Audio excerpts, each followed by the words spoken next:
상속마스터 정변에 퀴즈를 드리겠습니다.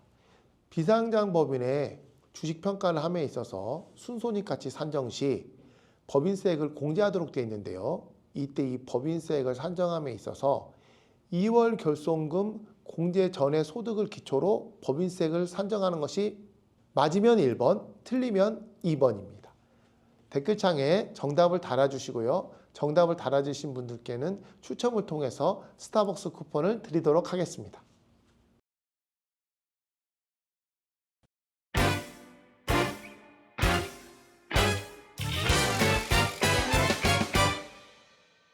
안녕하세요. 상속마스터 정변입니다. 오늘은 주식 얘기를 하나 해볼까 하는데요. 변호사님 주식 하세요?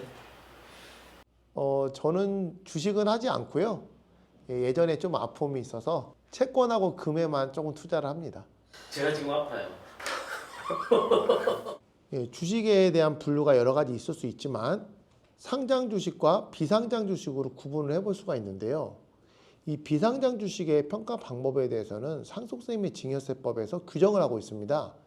그런데 실제로 상속세 및 증여세법에 따른 평가 방법에 따라서 비상장 주식을 평가하면요, 실제 코스피나 코스닥에 상장된 회사의 주가보다 몇 배나 높은 그런 주식들이 무지하게 많습니다.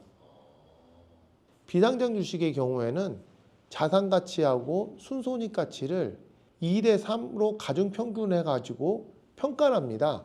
그래서 잉여금이 많이 쌓이고 뭐 부동산도 취득하고 이렇게 돼버리면 이게 가격이 어마어마하게 되는 거예요. 그런데 예를 들면은 뭐 삼성전자나 이런 데서 부동산 좀 샀다고 가격이 올라가나요? 주가가? 그렇지 않잖아요. 그러니까 이게 기본적으로 비상장 주식의 평가는 상속세 및 증여세법에서 규정을 하고 있지만 이 평가 방법이 말 그대로 그냥 기계적인 거라는 거죠.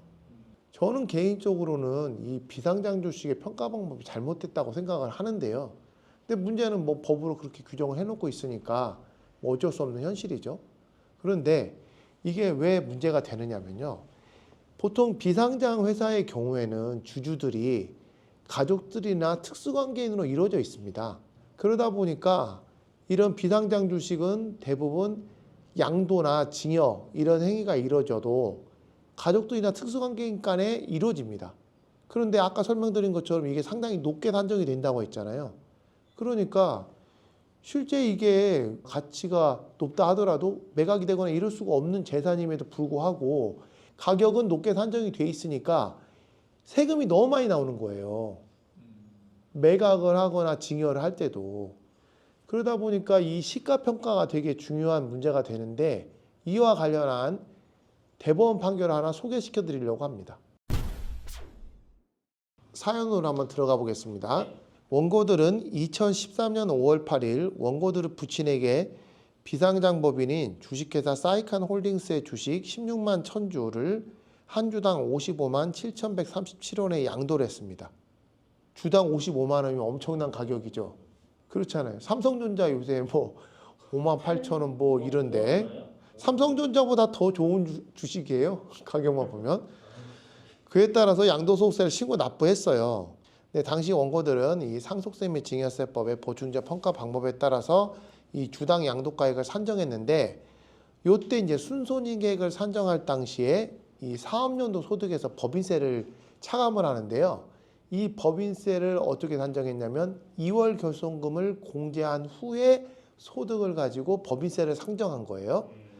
그런데 서울지방국세청장이 이 순손익액 산정할 때 이 사업연도 소득에서 차감하는 그 법인세액을 2월 결손금을 공제하기 전 소득을 기초로 계산해야 된다. 이렇게 보고 이 주식 시가를 주당 53만 4,459원으로 산정한 거죠.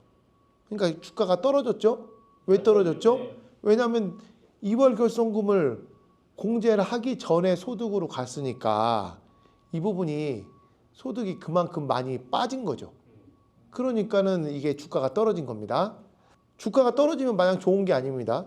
남양주 세무서장이 이렇게 본 거죠. 그러면 주식을 실제로 53만 원짜리인데 55만 원에 팔았네? 이렇게 된 거죠. 본인들이 아버지에게. 그럼 어떻게 된 겁니까? 본인들이 아버지한테 비싸게 팔아가지고 원래 그 차액만큼의 이익을 얻은 거죠. 그렇죠. 그러니까 증여세를 부과한 거예요. 그래서 이 증여세가 제대로 부과된 것이냐 다툼이 있었던 사안인 거죠. 결국은 이 부분은 비상장법인의 주식 평가를 할 때 순손익가치 산정 시에 2월 결손금을 공제한 후에 소득을 기초로 법인세액을 산정해서 그거를 공제하느냐, 아니면 2월 결손금을 공제하기 전에 소득을 기초로 법인세를 산정하느냐, 여기에 달려 있는 겁니다. 요거 재밌네. 아, 그래서 비상장 주식의 주가가 이해 못할 정도로 높은 경우가 또 이렇게 이용해 먹을 수도 있겠네요. 그렇죠. 여기서 2월 결손금이 뭐냐면요. 쉽게 말씀드리면 작년에 마이너스 10억이 났어, 적자가. 그런데 올해 5억 이익이 났어요. 그러면 기존에 10억 난 적자를 이거 가지고 5억 이익 난 거를 상계 치는 거예요. 그래서 올해는 이익이 났지만 작년 결손 난 건 그 부분을 가지고 여기다가 끌어다 써서 법인세를 안 내는, 이게 2월 결손금 공제라는 거거든요. 그래서 이 2월 결손금을 잘 활용하면 법인세를 안 낼 수 있는데 사실은 이게 뭐 좋은 건 아니죠. 결손이 났으니까 2월 결손금이 생기는 거고. 결론부터 말씀드리면 남양주 세무서장의 증여세 부과 처분은 타당합니다. 비상장법인의 주식 평가를 할 때요, 자산가치와 순손익가치를 2대 3의 가중평균을 하도록 되어 있고요. 이 자산가치는 그 법인의 순자산을 발행주식 총수로 나눈 거고요. 이 순손익가치는 각 사업윤대 소득금액에서 입금으로 산입해야 될 금액들 플러스하고 거기서 경비로 빠져야 될 부분 빠지고 하는데, 여기에서 빼는 금액 중에 하나로 법인세액이 있습니다. 그런데 아까 2월 결손금이란 게요, 기존에 쌓여있던 적자잖아요. 그런데 그거를 공제를 해주는 취지는 뭐 이해는 하겠어요. 계속 적자 났는데 이익이 날 때만 이거 가지고 과세하는 건 좀 불합리하잖아요. 근데 주가 평가를 할 때는 생각해 보면 그 법인의 정확한 가치 평가를 하기 위해서는 현재 상황을 가지고 판단을 해야 되는 거잖아요. 그러니까 이 법인세액을 산정을 할 때 2월 결손금을 공제한 후에 소득을 기초로 법인세를 산정하면 현재 법인의 상황이 아닌 과거에 결손되는 상황까지 여기에 끌어다 쓰게 되니까 정확한 가치 평가가 되기 어렵겠죠. 그래서 대법원은 이런 2월 결손금의 취지, 그리고 자산가치와 순손익가치를 가중평균해서 산정하고 하는 취지, 그래서 해당 비상장법인의 정확한 가치평가를 위해서 이렇게 규정하고 있다는 점을 고려하면은 순손익가치에 산정할 때는 법인세액을 산정함에 있어서는 2월 결손금을 공제하기 전에 소득을 기초로 법인세액을 산정하고 이걸 가지고 각 사업연도의 소득금액에서 빼야 된다, 이렇게 본 거죠.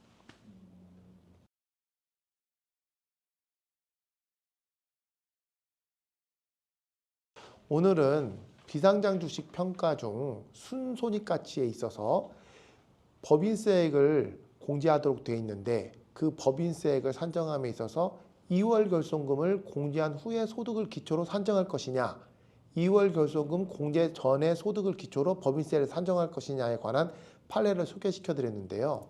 이 비상장 주식을 양도하거나 증여할 때 저가 양도 또는 고가 양도의 문제가 발생하면 그에 따라서 증여세나 양도소득세가 추가로 부과되는 세금적인 문제가 있습니다. 그렇기 때문에 꼭 상속 전문 변호사와 상의를 하셔서 정확한 시가 산정을 해서 세금 문제가 추가적으로 발생하지 않도록 유의하실 필요가 있습니다. 상속마스터 정변이었습니다. 여러분들의 구독과 좋아요 부탁드립니다. 감사합니다.